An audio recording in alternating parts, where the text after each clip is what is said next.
Salutare, soțul meu, sunt Mihai și o să vă arăt cum să găsiți diamante. Eu mi-am făcut mina, mi s-a oprit filmarea și de-aia. Uite, săpați până găsiți lavă. Așa, săpați foarte mult. Uitați, eu mi-am făcut, am găsit și diamante. Nu e pe aici, pe aici. Uitați, să vedem dacă sunt mai multe.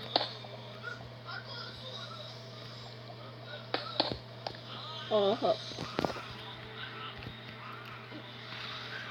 4 diamante, atât.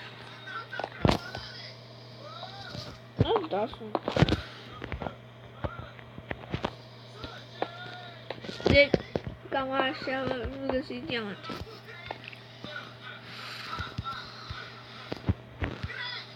Așa și o să vă zic ceva.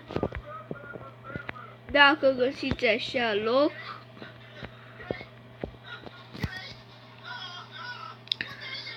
așa, vedeți peșteri, le explorați. Adică la fel cum v-am arătat eu, așa să fie.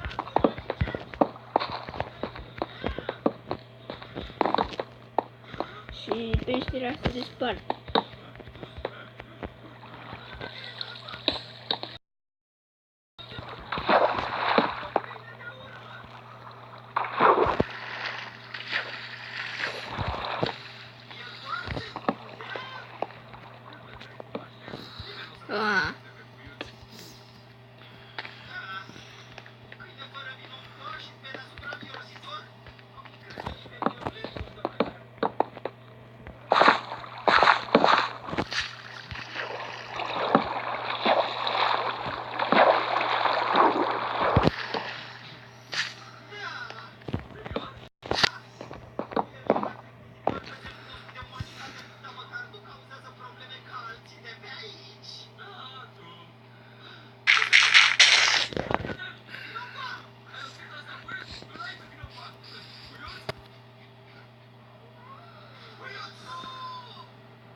Nu știu ce vreau să zic.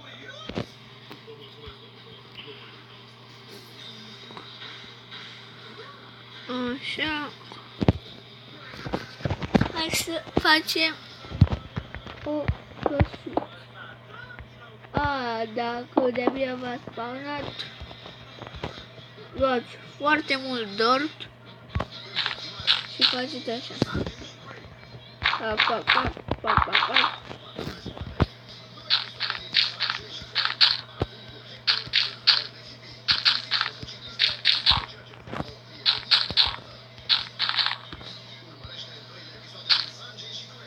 Da, e puțin. Trebuie să faci puțin mai mare.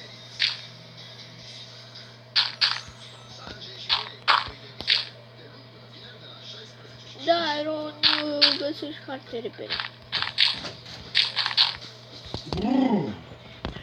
Bă, tu știi afară, mă? Zici că vine iarna, tati. Bine.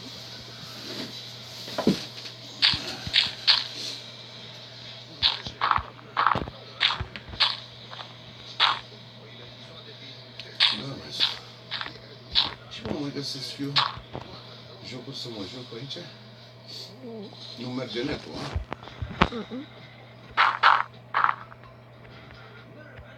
Nu știu, de la RDS. Nu. Ba da. Ba da. Hai și mă. Ne-au dezactivat codul.